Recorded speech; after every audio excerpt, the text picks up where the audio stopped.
trabalhadores do Brasil. Assim sendo, declaro vaga a presidência da República. Sejam todos muito bem-vindos a mais um episódio de Mundo de História e o primeiro episódio de 2024. Depois desse período de pausa, nós voltamos com nossos episódios semanais e relembro a todo mundo que enquanto eu não estive fazendo episódios, eu fiz alguns posts lá no nosso Instagram, @Mundo de História. Vale a pena conferir e ainda pretendo fazer mais alguns. No mais, espero que o final de ano e esse início de ano seja sendo bom para todo mundo. E vamos então começar o nosso 2024 no Mundo de História com um episódio muito interessante no qual eu vou abordar a criação e a utilização da Força Expedicionária Brasileira, os famosos pracinhas, na Segunda Guerra Mundial. Você sabe de onde eu venho do morro do engenho. Eli Diniz nos colocava que o Brasil de Vargas se encontrava em um período de transição. Sua economia transicionava da exploração do agropecuária para a exploração dos minerais, das nossas riquezas minerais. A política mudava, principalmente graças à figura articuladora, controversa e autoritária do Getúlio Vargas, aquele que assumiu o poder durante a Revolução de 30 e largou apenas em 1945, retornando à década de 50. Inclusive, recomendo escutar lá para trás um dos nossos primeiros episódios que eu falo justamente sobre a economia da Era Vargas e depois 2 episódios no que eu falo sobre a história varguista em si. O mundo, durante esse período, passou a enfrentar, desde setembro de 1939, a Segunda Guerra Mundial, após a invasão da Polônia pela Alemanha, que jogou não apenas a Europa, mas todo o globo em um conflito. E justamente nesse contexto de conflito, de disputas militares e políticas, o governo Vargas viu a possibilidade de ganhar, de conquistar um desenvolvimento para o Brasil. Por quê? O Brasil se mostrava neutro e tinha ao seu lado 2 grandes parceiros econômicos e políticos. De um lado, o tio Sam, os Estados Unidos da América, e do outro, a Alemanha de Adolf Hitler. Os 2 países com que o Brasil negociava, comprava e vendia muito. E essa política neutra do Brasil permitia que se aproximasse dos Estados Unidos enquanto comprava armamentos, enquanto fazia trocas comerciais com a Alemanha. O sonho de Vargas era criar uma grande indústria siderúrgica no Brasil. E ele flertava tanto com Roosevelt, Estados Unidos, e Hitler na Alemanha para ver quem iria financiar esse empreendimento. O Brasil é um país rico em minerais, é um país rico em matérias-primas. E em um contexto de guerra, essas matérias-primas são extremamente valiosas. E junto com a posição geográfica e estratégica, o Brasil seria um grande aliado. Com o desenrolar da guerra, a posição brasileira muda. Os Estados Unidos entram na guerra em 1940, após o ataque japonês a Pearl Harbor, e aumenta a pressão sobre o Brasil. Pressão essa que leva Vargas a conquistar o seu grande objetivo. Em 1941, a Exim Bank, um banco norte-americano, ofereceu ou aceitou ou negociou 12 milhões de dólares em empréstimos para o Brasil. Neste momento, em 1951, foi oficializado a criação da Companhia Siderúrgica Nacional, a CSN, que na época de sua construção e finalização da obra foi a maior indústria siderúrgica na América Latina. Mas, obviamente, esse empréstimo não viria de graça. Em troca, bases militares norte-americanas seriam instaladas no Brasil. Os americanos tinham, inclusive, um interesse especial pelo Nordeste contra a sua opção estratégica para o envio de tropas e suprimentos ao norte da África, onde estavam lutando. Junto com isso, de 1941 a 1953, todo o excedente de borracha e minérios estratégicos, entende-se por excedente tudo aquilo que sobrar após o mercado interno ter consumido e comprado, todo excedente deveria ser obrigatoriamente vendidos para empresas, para o mercado dos Estados Unidos. Ou seja, os Estados Unidos falou, eu vou financiar esse empreendimento seu. Você vai ter a maior siderúrgica da América Latina. Mas eu quero, além dos milhões de dólares emprestados de volta depois, eu vou querer uma série de vantagens que ajudariam os Estados Unidos no seu esforço de guerra contra a Alemanha nazista e também contra o Japão imperial. Em resposta à nova posição brasileira, entre fevereiro e agosto de 1941, diversos navios cargueiros, ou seja, navios civis brasileiros, foram afundados por um submarino alemão. Mais de 700 brasileiros perderam suas vidas nesses meses de ataque. A pressão popular, a pressão internacional chegaram no máximo. Em agosto de 1941, Getúlio Vargas declarou a existência de um estado de guerra entre o Brasil e o Eixo. O Brasil estava oficialmente em guerra contra a Alemanha nazista e a Itália fascista de Mussolini. Por mais terras que eu percorra, não permita a Deus que eu morra, sem que volte para lá. Contudo, a situação brasileira não seria simples. O país não apresentava estoque de equipamentos militares suficientes para o conflito, nem mesmo detinha uma grande indústria bélica, e não tinha sequer um grande número de soldados treinados. Nós não tínhamos nem 100 mil soldados. Nós temos hoje no Brasil 300 mil soldados em atividade. Naquela época nós não tínhamos nem um terço disso. Claro que a população era menor, mas não deixa de mostrar o quão fraco e despreparado estavam nossas forças armadas. Apesar disso, Vargas estava determinado a enviar brasileiros para a Europa e até mesmo obrigado, porque fazia parte da negociação ou das negociações com os Estados Unidos o envio de tropas. Não é à toa que desde 1941 o Brasil passou a receber milhões de dólares em equipamentos militares dos Estados Unidos. Mas seria ainda necessário a criação de um corpo militar para realizar de fato a luta. Nesse contexto, cria-se a Força Expedicionária Brasileira, a famosa FEB. Inicialmente, a FEB foi planejada para ter 3 divisões, cada uma com 30 mil soldados. O Brasil não tinha nem 100 mil, eles queriam botar mais 90 mil.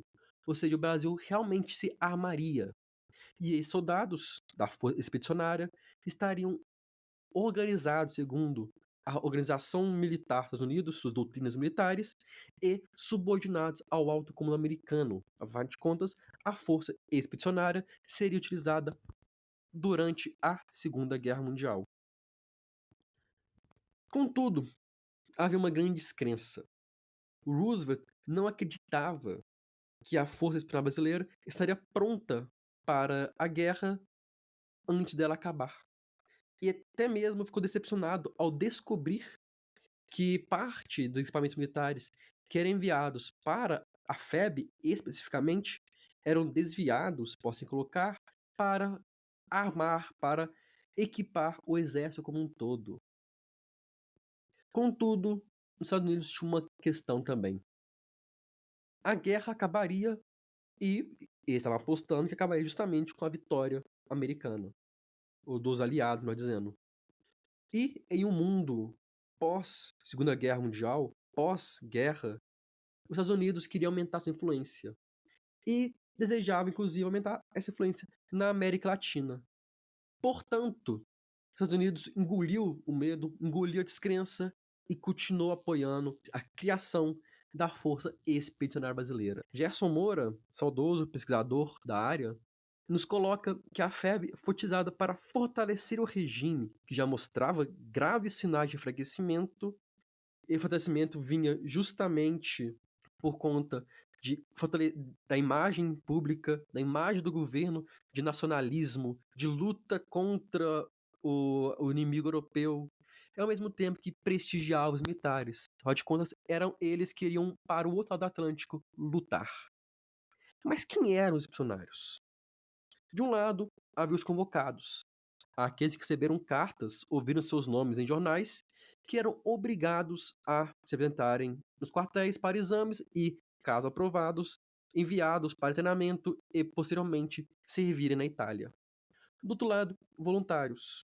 Eurico Dutra, ministro da Guerra e que se tornaria futuramente presidente do Brasil, criou, em 1954, um programa que permitiria qualquer cidadão civil entre 18 e 30 anos se alistar voluntariamente ao exército para lutar na FEB. E esse alistamento foi marcado pela presença de analfabetos, camponeses, operários, comerciantes e funcionários públicos. Nós temos aqui mostrando como a Força Expedicionária Brasileira era composta de militares, mas também de civis. A sociedade civil, na minha leitura, conquistada pelo desejo nacionalista, por uma força nacionalista, por uma força ufanista, estava disposta a empegar em armas e lutar pelo Brasil. E vale ressaltar que até mesmo as mulheres tiveram participação na Segunda Guerra Mundial como médicas e enfermeiras de campo de batalha. Elas foram treinadas para isso também. O Brasil realmente entrou com grande esforço de guerra. Lembra que eu falei que tinham exames médicos? Esses não eram criteriosos e, de certo ponto, nem mesmo funcionais. Relatos colocam que pessoas com tuberculose, soldados com tuberculose, tinham a doença ignorada e eram enviados para os quartéis. Pessoas com condições que as eliminariam do serviço militar eram aceitas. E é uma mistura de esforço de guerra, pela necessidade de armar o Brasil, de criar a FEB, com uma mistura de incompetência, com uma falta de comprometimento. A sociedade se dividiu. Como eu falei, parte da sociedade via, naquele momento, via os militares com respeito, com a força de luta contra o fascismo. Mas a outra via os pracinhas com uma força que não queria a guerra. Pracinhas, para quem não sabe, era o apelido dado, foi o apelido dado aos membros da Força Expedicionária Brasileira. E essas pessoas que duvidavam que a FEB iria à guerra, diziam que seria mais fácil uma cobra fumar do que o Brasil entrar na guerra. E a cobra fumou. Em junho de 1944, o general Mascarenhas de Moraes e seus 25 mil pracinhas partiram em direção à Itália, onde foram incorporados junto de parte do exército americano que estava na Itália. Os pracinhas foram colocados em prova em diversas batalhas, mas algumas se destacam. A primeira, a Batalha de Massarosa, a primeira localidade de extrema importância libertada pela FEB, a Batalha de Monte Castelo, uma das mais marcantes e a mais letal para os pracinhas, com 400 feridos e mortos, ou seja, 400 baixas, na qual durante 3 meses brasileiros e norte-americanos lutaram contra os soldados alemães, sendo a vitória conquistada graças a uma estratégia adotada pelo Mascarenhas e com o apoio perfeito da artilharia brasileira, que foi extremamente elogiada. A Batalha de Colechio, na qual a movimentação de brasileiros e americanos foi responsável por cercar a 148ª Divisão de Infantaria Alemã, levando a quase 20 mil soldados alemães se renderem aos brasileiros. E a última batalha que eu vou destacar é a Batalha de Montese, onde por 3 dias os brasileiros lutaram para libertar a cidade, o que conseguiram no dia 17 de abril de 1955, com tanto sucesso, tanta vontade, tanta habilidade, que foram elogiados pelo alto escalão americano. Eu quero mostrar essas 4 batalhas que a visão que nós temos de que os pracinhas foram para a guerra, mas não fizeram nada, fizeram muita coisa, é uma visão errada. A participação brasileira na guerra pode ter sido localizada. Os brasileiros lutaram apenas na Península Itálica. Mas isso não quer dizer que foi menos importante. Centenas de brasileiros perderam suas vidas nas batalhas, outros milhares de brasileiros foram feridos na luta pela libertação da Itália, na luta contra o fascismo e contra o nazismo. E isso é algo que nós não podemos esquecer. Nós não podemos esquecer essa memória. Durante meses, os pracinhos lutaram bravamente na Itália, e que existem diversos monumentos na Itália homenageando os brasileiros mortos e a força expedicionária brasileira.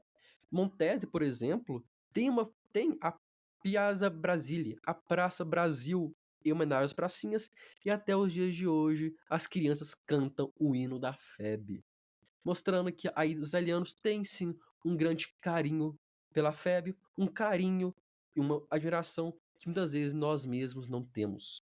E isso é algo que eu acredito que nós temos que mudar e valorizar mais a luta brasileira contra o nazifascismo. Para finalizar esse episódio, eu só quero fazer um comentário. 25 mil pracinhas foram à Europa. Cerca de 500, 600 não voltaram com vida. Outros milhares voltaram feridos e traumatizados. Eles foram à Europa, atravessaram o Atlântico para lutar contra o fascismo. Mas, no próprio Brasil, o governo se mostrava proto-fascista. Não é à toa que a ditadura varguista se chama Estado Novo, em paralelo ao Estado Novo de Salazar, o ditador fascista de Portugal. O retorno dos pracinhas, com forte espírito antifascista e anti-autoritarismo, foi um marco na desestabilização do regime varguista, que, como eu falei, já apresentava sinais de enfraquecimento. A população, o povo, os militares, tinham uma visão de mundo agora diferente. Eu não posso dizer que a FEB foi a única responsável pela queda de Vargas, mas foi sim um dos atores, um dos agentes na queda de Vargas em 1945. Com isso eu quero ressaltar, primeiro, que a FEB mudou, que o antifascismo conseguiu ganhar força no Brasil durante a década de 40, que era muito bom, mostrando como as ideias migram, como as ideias se movimentam, e, em segundo ponto, mostrar como que os militares, na nossa história, têm um grande papel. Os militares deram o golpe em Dom Pedro II. Os militares assumiram o comando do Brasil republicano como primeiro presidente. Os militares depuseram Washington Luiz em 1930. Os militares depuseram Vargas em 45, tentaram depois de atacar, depuseram Jango. Os militares sempre atuaram no nosso país como uma força, como quase um poder moderador. E isso é algo que nós temos que refletir e tomar muito cuidado com. Nossa vitória final, que a mira do meu fuzil. Espero que esse episódio tenha sido interessante e que seja uma boa forma de voltarmos com nossos episódios em 2024. Eu agradeço a todo mundo que escutou o episódio até aqui.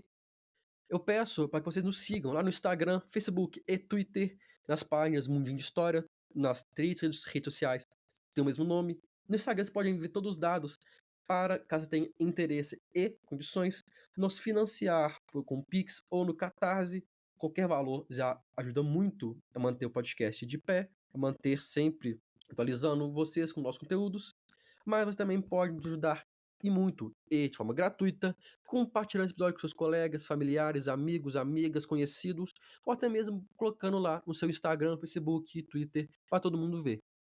No mais, muito obrigado novamente a todo mundo que escutou o episódio até aqui e que vem escutando o episódio desde 2022. E acredito que vamos continuar o resto de 2024 juntos.